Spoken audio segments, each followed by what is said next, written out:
Terima barang haram milik sang anak, sosok nenek 60 tahun divonis 5 tahun.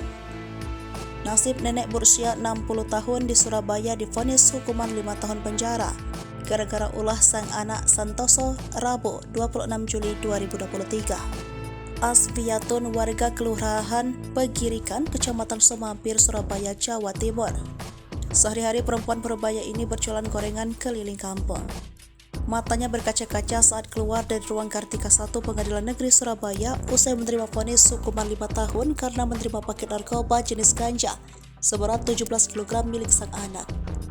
Ia bersikeras tak tahu jika paket yang diterima adalah ganja. Pada awal Januari 2023, Santoso, anak Asviatun, memesan ganja dari Lapas Semarang.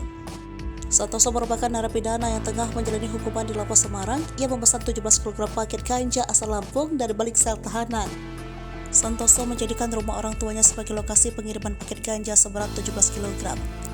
Ia baru mengetahui isi paket tersebut adalah ganja setelah putrinya tersebut menelponnya. Santoso memberitahu bahwa isi paket seberat 17 kg tersebut adalah ganja. Selang 2 hari kemudian, Asviatun ditangkap polisi. Majelis hakim yang diketuai oleh Parta Barigawa meyakini Asviatun terbukti bersalah. Ia disimpulkan melakukan tindak pidana pelanggaran pasal 101 ayat 2 Undang-Undang RI Nomor 35 Tahun 2009 tentang narkotika.